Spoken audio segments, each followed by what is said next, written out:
Alright, ladies and gentlemen, sneak peek number 3 for the April update is finally here. I know we're a couple days in May already, but if you've been around for a while, you already know how this goes. The updates these days are broken into multiple parts to ensure that every week or every 2 weeks we have something exciting and refreshing coming in. This time around, we're getting a first look at a brand new uniform for none other than Baron Mordo. This is very good because he's also a character that I was very excited about a couple weeks ago, and I thought he would be getting something within the first half of the update, but when they didn't, I had a feeling that within 2 weeks we would be seeing something for him. I was thinking that this was going to drop tomorrow, but I guess they wanted to drop it today because Doctor Strange 2 has officially been released in theaters.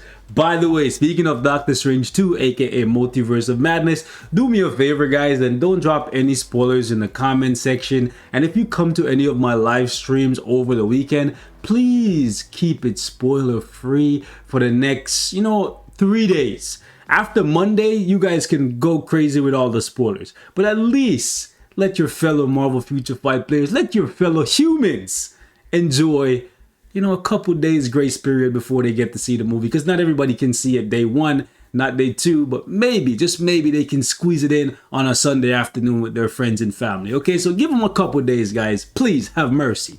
I don't really care about spoilers too much. Nobody can really ruin the movie for me, but some of you guys, you come here for the Marvel Future Fight content, and sometimes you be checking the comments, and the last thing I want is for you to be scrolling through a comment and the movie get ruined for you. So please, guys, please be a decent human being. If I see any comments in regards to spoilers, I will block you from the channel permanently. So please just let people have a chance to see the movie.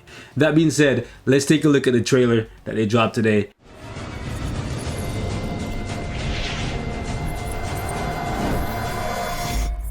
So as you can see, it's a very short 8-second trailer, and we get to see a little bit of Mordo here. The uniform that he's getting, it doesn't look drastically different than the one he had previously.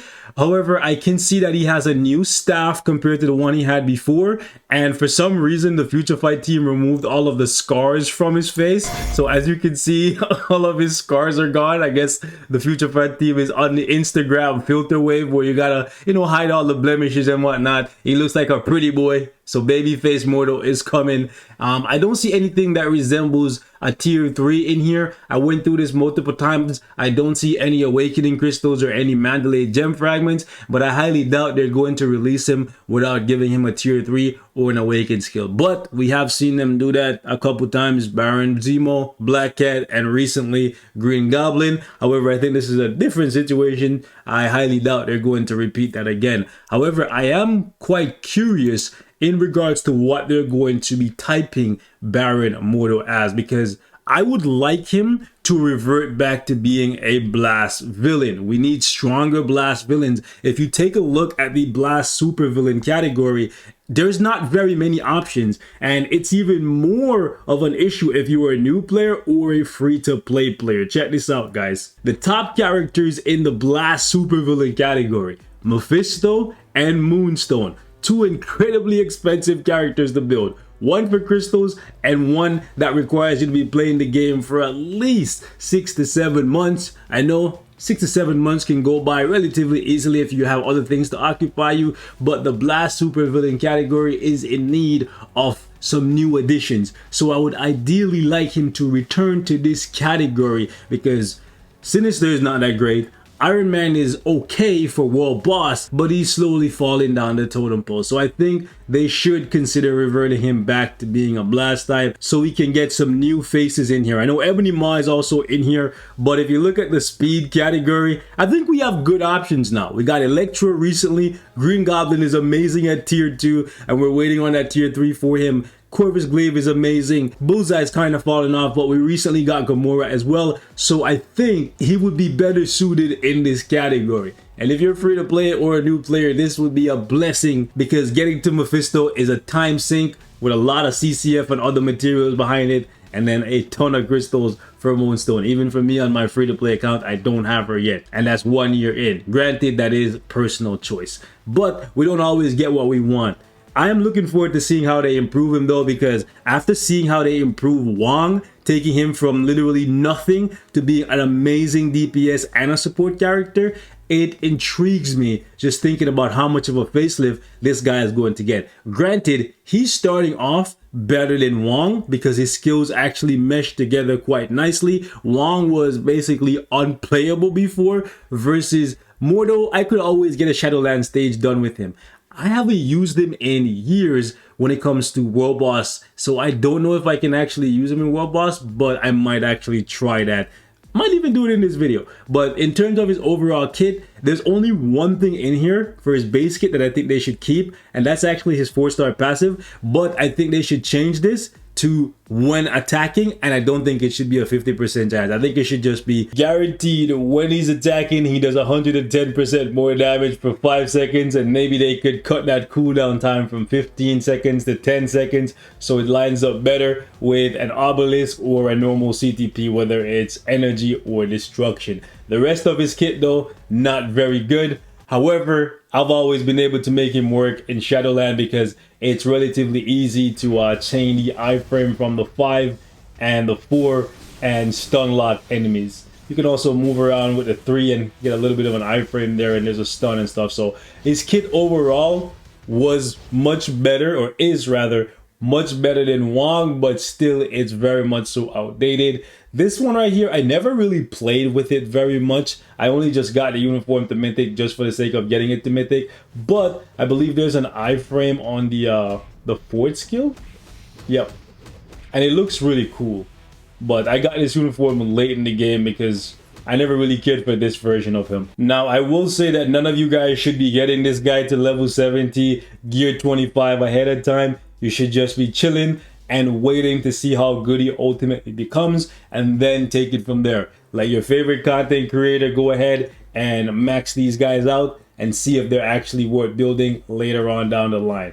That's personally where I come in. That's where Alex, Forgo, Starko, Frankie, all of these guys who are making content on Marvel Future Fight, Commander, all of them. Let them do the dirty work and then see if these guys are actually worth building. By the way, keep in mind that these uniforms that are coming for this wave for Doctor Strange Multiverse of Madness, they're not going to be on sale for 50% off. It's going to revert back to the normal 40% off, so make sure you save some extra crystals. And I don't want to see any of you guys complaining, because that's how it always is. Now that we know that Baron Mordo is getting a new uniform, it tells us that there has to be much more to this Multiverse of Madness update, because we already have the entire collection for Doctor Strange Multiverse of Madness. So with Mordo getting a uniform now, I don't see them adding this Mordo uniform to this collection. I know I haven't completed it yet. Well, I completed it, but I haven't collected my rewards. The point is, I don't see them just adding in Mordo's uniform into an already established collection, which means there's more than likely going to be a new collection with at least 3 uniforms in it, because the smallest we've ever seen them do is 3 uniforms in a uniform collection, which means there's definitely going to be another sneak peek either tomorrow or on Sunday. And that is evidently true by the fact that in today's sneak peek, they said nothing about the update details. Generally, when they're done giving out sneak peeks, they'll say something along the lines of, look forward to more information in the update details to come. So I'm expecting sneak peek number 4 to let us know that Baron Mordo is getting either a tier 3 or an awakening.